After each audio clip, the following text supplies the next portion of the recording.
اللہ کے بابرکت نام سے شروع جو بڑا مہربان نہایت رحم فرمانے والا ہے۔ پیارے دوستو، کیا آپ جانتے ہیں کہ شب برات کی مکمل حقیقت کیا ہے؟ کیا اس رات کی فضیلت کے بارے میں قرآن و حدیث میں کوئی ثبوت ملتا ہے؟ اور اس رات میں اللہ تعالیٰ کون کون سے لوگوں کی بخشش فرماتے ہیں اور کون کون سے لوگ اس رات میں بخشش سے محروم ہو جاتے ہیں؟ ایک شب برات سے لے کر دوسری شب برات تک کے درمیان پیدا ہونے والے لوگوں کی قسمت لکھی جاتی ہے یا نہیں؟ تو آج کی اس ویڈیو کے اندر ہم آپ کو مکمل تفصیل کے ساتھ ان تمام سوالوں کے جواب بھی دیں گے اور شب برات کے بارے میں مکمل تفصیل سے بات کریں گے۔ اس کے بعد آپ کو کوئی دوسری ویڈیو دیکھنے کی ضرورت نہیں رہے گی۔ تو میری آپ سے درخواست ہے کہ ویڈیو کو سکپ کیے بغیر شروع سے لے کر آخر تک لازمی دیکھیں، اور اگر آپ چاہتے ہیں کہ ہماری آنے والی ہر ویڈیو کا نوٹیفیکیشن آپ کو آسانی کے ساتھ ملتا رہے تو ہمارے چینل کو سبسکرائب کر کے بیل آئیکن کو ضرور دبائیے گا۔ پیارے دوستو، اللہ تعالیٰ کا انسان کو مبعوث کرنے کا مقصود بندگی ہے، مگر ہم اپنے مقصد تخلیق کو دنیاوی مصروفیات اور مادی محبت کی وجہ سے فراموش کر چکے ہیں۔ اسلام کی بنیادی تعلیمات کی طرف عدم توجہ، عبادات، اللہ تعالیٰ اور اس کے رسول صلی اللہ علیہ وآلہ وسلم کی محبت بھی ہمارے سینوں سے نکلتی جا رہی ہے، لیکن افسوس اس بات کا ہے کہ اپنی اصل کھو دینے اور اپنے مقصد کو بھول جانے کا احساس بھی ہمارے اندر موجود نہیں۔ احساس کا خاتمہ اور قدر و قیمت سے لا علمی آہستہ آہستہ انسان کو گمراہی کی طرف مائل کرتی چلی جاتی ہے۔ اس صورتحال میں خاص ایام کا انعقاد احساس کو زندہ کرنے کا باعث بنتا ہے تاکہ احکامات الہیہ کو بجا لایا جائے۔ ہم اگر آج دنیاوی معاملات میں کچھ مخصوص دنوں کو دوسرے دنوں پر زیادہ فوقیت دیتے ہیں، ان دنوں کو دھوم دھام سے مناتے ہیں، اس کے پس پردہ بھی یہی مقصد کار فرما ہوتے ہیں۔ اگر ہم یوم مزدور، یوم تکبیر اور یوم پاکستان مناتے ہیں تو محض ان کو سیلیبریٹ کرنا ہی مقصد نہیں ہوتا، بلکہ وہ ایام ہمیں قربانیوں کی یاد دلاتے ہیں، اپنے مقاصد کو ہمیشہ ذہن میں زندہ رکھنے کے لیے مدد فراہم کرتے ہیں، بقا اور ترقی کے لیے اپنے کردار کو مزید نکھارنے کو دعوت دیتے ہیں۔ اسی طرح اسلامی دنوں میں سے چند دنوں اور راتوں کو بھی اس لیے فضیلت دی ہے کہ یہ دن اور راتیں دوسرے دن اور راتوں سے منفرد مقام رکھتے ہیں۔ یہ دن اور راتیں ہمیں جھنجھوڑتے ہیں اور ہمیں اللہ تعالیٰ کے خلیفہ اور نائب ہونے کا احساس دلاتے ہوئے اس منصب کے مطابق کردار ادا کرنے کی طرف راغب کرتے ہیں۔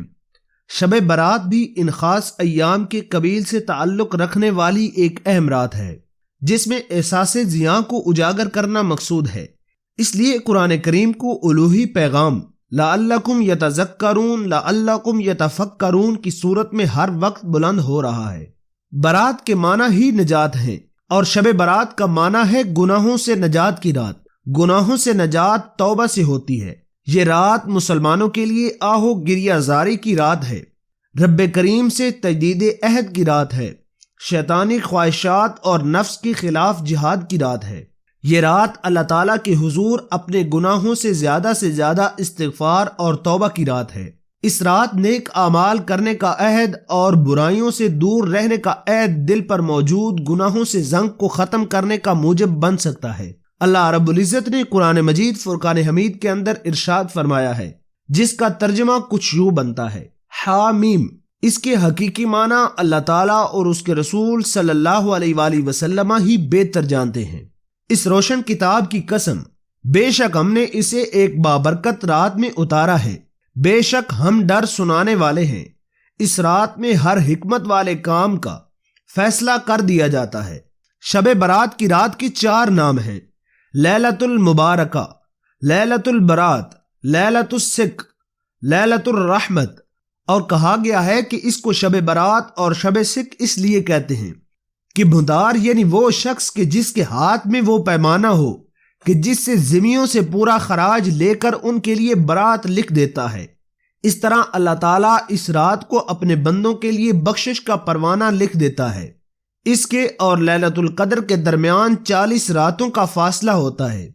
یہ بھی ایک قول ہے کہ یہ رات 5 خصوصیات کی حامل ہوتی ہے۔ اس میں ہر کام کا فیصلہ ہوتا ہے، اس میں عبادت کرنے کی فضیلت ہے، اس میں رحمت کا نزول ہوتا ہے، اس میں شفاعت کا اہتمام ہوتا ہے، اور 5ویں خصوصیت یہ ہے کہ اللہ تعالیٰ کی اس رات میں یہ عادت کریمہ ہے کہ اس میں آب زمزم میں ظاہر زیادتی فرما دیتا ہے۔ نبی کریم صلی اللہ علیہ وآلہ وسلم نے 13 شعبان کی رات کو اپنی امت کی بخشش کے بارے میں سوال کیا تو آپ کو تیسرا حصہ عطا فرمایا گیا۔ پھر 14ویں رات کو دعا مانگی تو آپ کو 2/3 امت عطا فرمائی گئی۔ پھر آپ صلی اللہ علیہ وآلہ وسلم نے 15ویں شعبان کی رات کو دعا مانگی تو آپ کے تمام امت سوائے چند نافرمان شخصوں کے آپ کے سپرد کر دی گئی۔ شعبان سے شعبان تک اموات لکھی جاتی ہیں، یہاں تک کہ آدمی نکاح کرتا ہے اور اس کے گھر اولاد پیدا ہوتی ہے، حالانکہ اس کا نام مردوں میں لکھا جا چکا ہوتا ہے۔ اس فرمان کو امام بغوی رحمۃ اللہ تعالی علیہ نے نبی کریم صلی اللہ علیہ وآلہ وسلم سے نقل کیا ہے۔ حضرت علی رضی اللہ تعالی عنہ سے روایت ہے کہ رسول اکرم صلی اللہ علیہ وآلہ وسلم نے ارشاد فرمایا، جب نصف شعبان کی رات آئے تو رات کو قیام کرو اور اس کی صبح کا روزہ رکھو، کیونکہ اس رات کو اللہ تعالیٰ کی رحمت غروب آفتاب سے لے کر آسمان دنیا پر آ کر پکارتی ہے کوئی بخشش مانگنے والا میں اس کو بخش دوں، ہے کوئی رزق کا متلاشی میں اس کو رزق دوں، ہے کوئی بیمار جو شفا طلب کرے میں اس کو شفا دوں، یہاں تک کہ فجر طلوع ہو جاتی ہے۔ حضرت عائشہ صدیقہ رضی اللہ تعالی عنہا سے روایت ہے کہ آپ فرماتی ہیں کہ میں نے نبی کریم صلی اللہ علیہ وآلہ وسلم کو اس رات بستر استراحت پر نہ پایا تو میں آپ کی جستجو میں نکلی، آپ کو بقیع میں اس طرح پایا کہ آپ کا سر مبارک آسمان کی طرف اٹھا ہوا ہے۔ آپ صلی اللہ علیہ وآلہ وسلم نے فرمایا کہ اے عائشہ، کیا تمہیں اس کا خوف ہوا ہے کہ اللہ اور اس کا رسول تم پر ظلم کریں گے؟ عرض کیا، مجھے یہ خوف نہیں ہے، مگر میں نے یہ گمان کیا کہ شاید آپ کسی اور زوجہ کے پاس تشریف لے گئے ہیں۔ تب آپ صلی اللہ علیہ وآلہ وسلم نے فرمایا کہ اللہ عز و جل آسمان دنیا کی طرف 15ویں شعبان کی شب کو اپنی شان کے مطابق نزول فرماتے ہیں، پس قبیلہ بنی کلب کی بکریوں کے بالوں کی گنتی سے زیادہ اللہ تعالیٰ مخلوق کو بخش دیتا ہے۔ ان تمام روایات اور احادیث مبارکہ سے یہ عیاں ہوتا ہے کہ شب برات بھٹکے ہوئے اور سرکش لوگوں کے لیے ایک دستک ہے جو آخرت کی زندگی کو بھول کر دنیاوی زندگی کی گور میں دس چکے ہیں۔ یہ رات ان کے لیے اپنے رب کی طرف سے بلاوا ہے اور اللہ تعالیٰ کو منانے کی رات ہے۔ جو شخص کما حقہ اس رات کو اللہ اور اس کے رسول صلی اللہ علیہ وآلہ وسلم کی یاد میں بسر کرتا ہے، تسبیح و تعلیل کرتا ہے، درود و سلام کے گجرے پیش کرتا ہے، گناہوں سے معمور دامن ذکر الہی سے صاف کرتا ہے، تو یہ رات اس کے لیے بہت سے انعام و اکرام لاتی ہے، تقدیر بدل جاتی ہے، زندگی کے حالات بدل جاتے ہیں۔ یہ سب کچھ اس عظیم رات کو اس میں کار فرمار روح کے مطابق گزارنے کی ہی بدولت ممکن ہے۔ قرآن مجید فرقان حمید میں اللہ رب العزت نے ارشاد فرمایا، اللہ تعالیٰ جس کو چاہتا ہے مٹا دیتا ہے اور جسے چاہتا ہے ثبت فرما دیتا ہے، اور اسی کے پاس اصل کتاب یعنی لوح محفوظ ہے۔ شب برات ہمارے احوال کو بدل دیتی ہے اگر انسان احسن طریقے کے ساتھ اس کے لزومات پورے کرے تو یہ رات گناہوں کے ختم کرنے میں اہم کردار ادا کرتی ہے۔ اگر اس رات اپنے رب کے حضور ندامت اشک کے آنسو بہائے اور فریاد کرے، اپنے صغیرہ اور کبیرہ گناہوں کے لیے معافی کی درخواست کرے، تو اس وقت بدحالی خوشحالی میں اور تنگی آسانی میں بدل جاتی ہے۔ بنی اسرائیل کے ایک بے حد گناہ گار شخص نے صرف توبہ کا ارادہ کیا، ابھی مکمل طور پر توبہ نہ کی، مگر نیت کا ارادہ کیا، جس کے سبب تقدیر بدل گئی اور جنت میں پہنچا دیا گیا۔ اگر آج حضور نبی رحمت صلی اللہ علیہ وآلہ وسلم کی افضل امت کا ایک گناہگار اور سرکش شخص توبہ کرے تو کیا اس کی تقدیر نہیں بدلی جا سکتی؟ بالخصوص شب برات کا تو اور افضل مقام ہے، جہاں حضور صلی اللہ علیہ وآلہ وسلم کے ارشاد گرامی کی روح سے اپنے رب سے گناہوں کی معافی مانگنا اور آہوزاری کر کے اپنے رب سے آئندہ گناہوں سے سچی توبہ کرنا۔ شب برات ہمیں اس عمل کی طرف دعوت دے رہی ہے کہ اس رات محاسبہ نفس، توبہ اور تجدید عہد کے ذریعے دنیاوی اور اخروی فلاح کا سامان تیار کیا جائے۔ شب برات دنیا و آخرت کے سنوارنے کے لیے ایک فکر کا نام ہے۔ یہ اللہ تعالیٰ اور اس کے رسول اکرم صلی اللہ علیہ وآلہ وسلم سے دوری کو ختم کر کے قربت کی طرف ایک الارم ہے، حب الہی اور محبت رسول صلی اللہ علیہ وآلہ وسلم کی طرف ایک دعوت ہے، جس پر عمل پیرا ہو کر انسان دنیا اور آخرت سنوار سکتا ہے۔